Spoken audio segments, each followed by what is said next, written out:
Welcome to the official post-game press conference for the College Football Playoff semifinal at the All-State Sugar Bowl. Please turn off all cell phones. We will begin with Coach Steve Sarkisian and players Quinn Ewers and Jaylan Ford from Texas. As a reminder, the team locker room is also open at this time, and we also have a breakout interview area next to the locker room. Coach Sarkisian will make an opening statement, and then we'll open up to questions. Coach? Okay.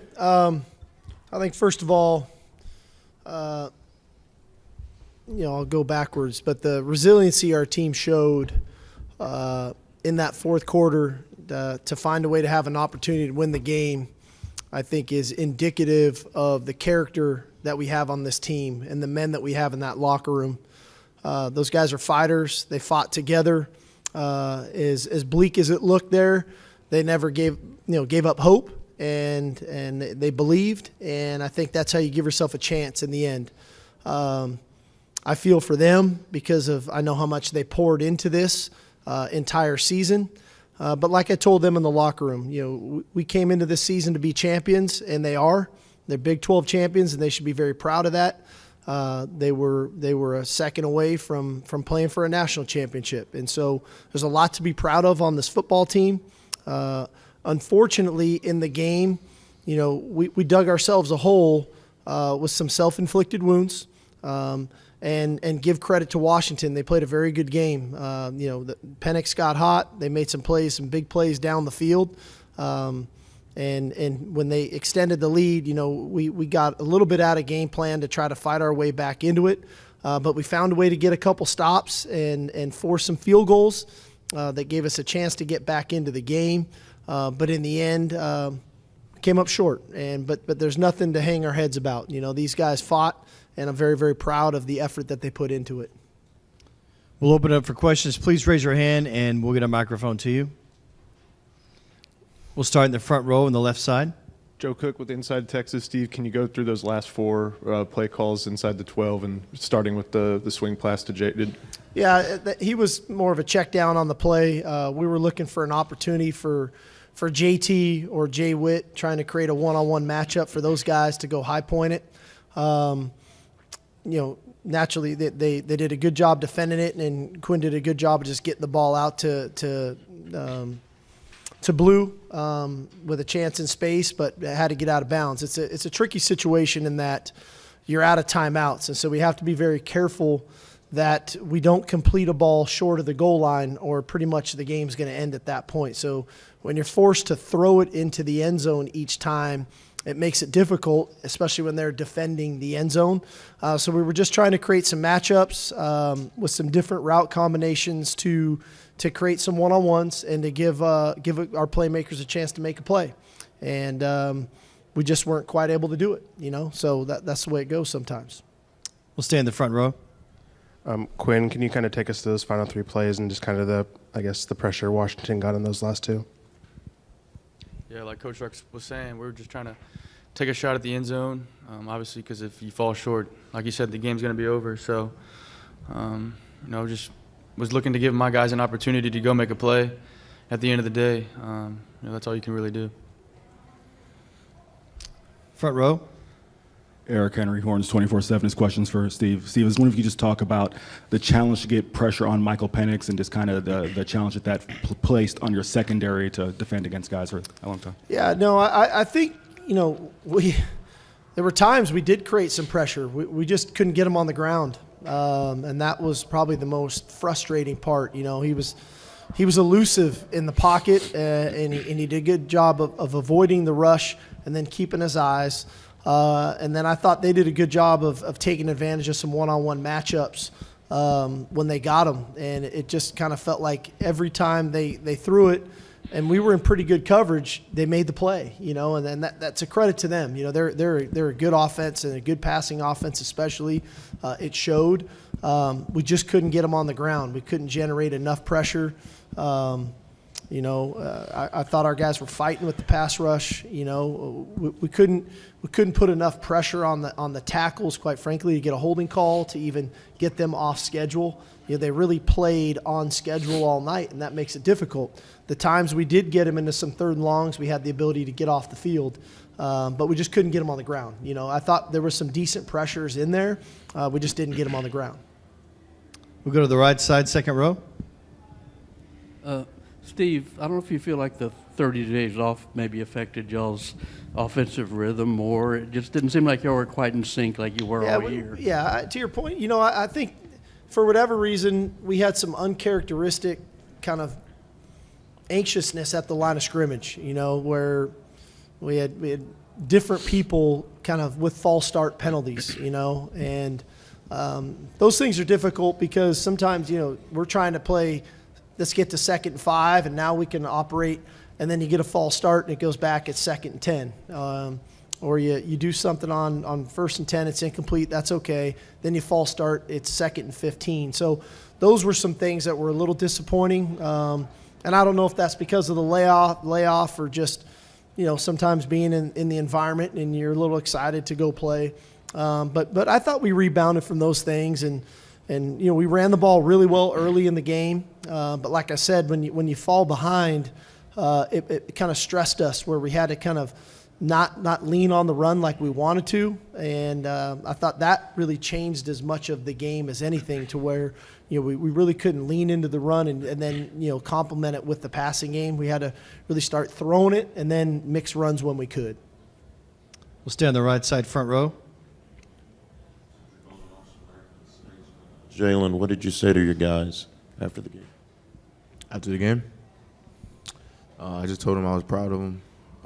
Kind of like what Coach is saying, this whole year we sacrificed a lot, and in order to build this team into the way we wanted it. And I think, like he said, at the end of that, we went all the way up into the last play, and I'm just proud of my guys for never giving up. Not once did I ever believe that, until that clock hit 0, that we didn't have a chance. So. All right, we'll go to the left side, second row.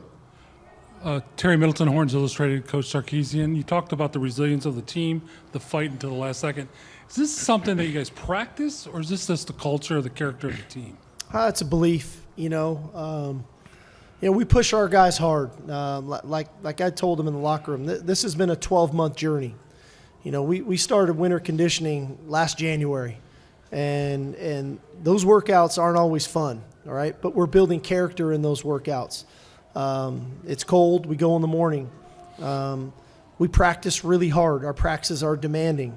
Our summer workouts, when we run in DKR in the afternoon and it's 120 degrees, that's for a reason. It's to build character, and it's to develop the mental toughness and the resiliency.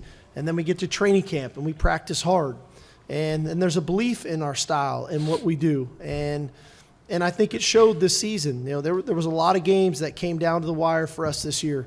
We found a way to win, and we put ourselves in position again tonight to have a chance to win the game. It just didn't happen.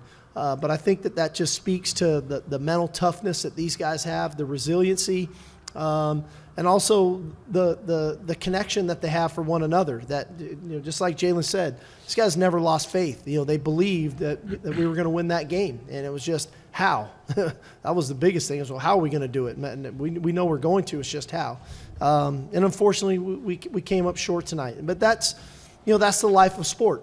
When you get into sport, all you can do is put forth maximum effort in your preparation, get yourself in the right frame of mind, and then play as hard as you can. And in the end, somebody's going to win and somebody's going to lose.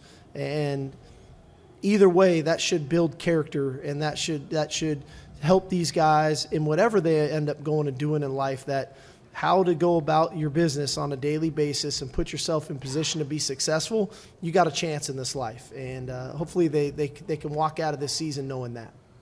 We'll stay on the left side in the front row. Coach, Alma Richardson, OrangeBuzz.com. Coach, obviously you've been building over the last couple of years to get to this point. How do you then, going forward, maintain this level of success and then kind of building forward to get to the ultimate goal where you want to be? Well, I think that we have to make sure that this doesn't just happen, right? It took 12 months of hard work. We have to make sure that complacency doesn't set in. We got to be mindful of that. And then we go right back to the foundation of building the team, like I said, in those things that I discussed, whether it was winter conditioning, spring ball, summer workouts, training camp, Culture Wednesdays, all the things that we do, making sure that we still handle our business in the classroom, making sure that we still handle our business in our community, because I think that ultimately, you have to rebuild the character each year of your team. And we have to be mindful that it doesn't just happen. It takes hard work. And I think that there's a lot of lessons to be learned, that the value of that hard work that we put in is the reason that we're in this position. So we're going to have to get right back to it again. We'll go to the right side, second row. Kirk Bowles from the office of the American-Statesman. Quinn, it looked like you hit your head on the turf in the first half. I don't know if you were treated for a concussion or examined for a concussion. And the second part is, why did you feel like it was so hard to get Xavier and A.D. Mitchell involved in the offense more? Yeah, I mean, I hit the back of my head a little bit, got examined, but was cleared, obviously. I mean, you just go out there and try to execute plays and put the ball where you think it's going to go. And it's hard to say why I didn't do certain things. And, I don't like to play the what-if game at all. But we just go out there and try to execute each play to the best of our abilities. And, yeah. Okay, we'll go to the back of the right side.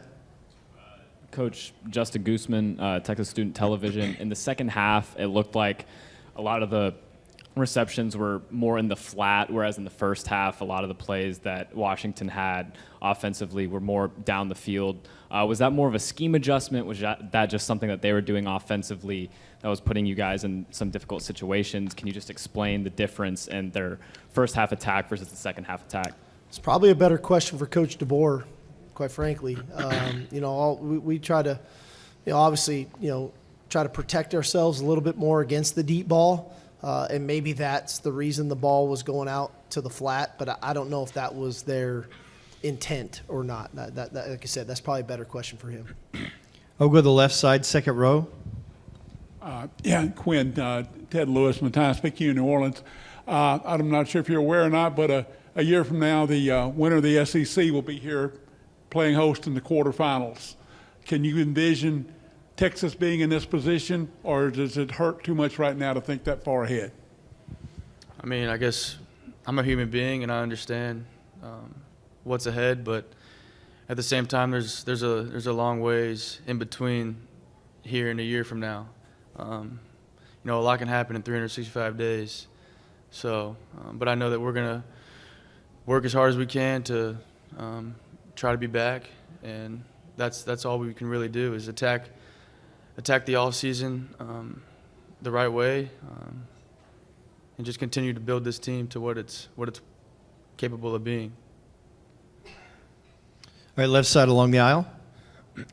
Andrea Adelson, ESPN.com. Quinn, we can just see the emotion on your face. I don't want to guess how you're feeling, so I was just hoping you could take us through your emotions now as you're sitting here, thinking about how this game ended. Yeah, it's tough, especially losing a close game like this. But, when you take a step back and you look back at the entire season, I'm proud of the way that we attacked each week. And for us to have the opportunity to even play here is just I know the whole team's beyond grateful for this opportunity that we had today. And I think we all played our hearts out. And I don't question anybody's effort in that room, in that locker room at all.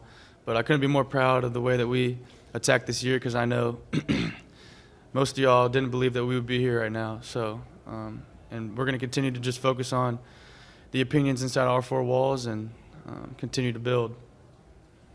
Go to the right side. Jeff Howell, Horns 24/7. Quinn, when you guys got down 13, just kind of walk through your mindset, what you were saying to guys to kind of make that comeback, and then for Sark just to evaluate Quinn's performance tonight. I mean, going down 13, I think the biggest thing that we were talking about was just one play at a time. You can't get all 13 points back in one single play. So, the small wins turn into big wins. So just trying to get back on track, and I think we did a good job of that. Yeah, I thought Quinn had a really gutsy performance tonight. Thought he utilized his legs extremely well. They were really trying to deploy and match routes and cover people. And when that happened, he found some running lanes to use his legs to extend plays. Thought he made some big time throws at critical moments, especially late in the ball game. Gave us a chance to win. Down 13 in the fourth quarter with not a lot of time left, and we had the ball in the 12 with whatever it was, with a chance to win the ball game. And that doesn't happen unless he's playing his heart out and making some really big time throws for us. All right, thank you. Thank you all. Appreciate your support all year. Thank you.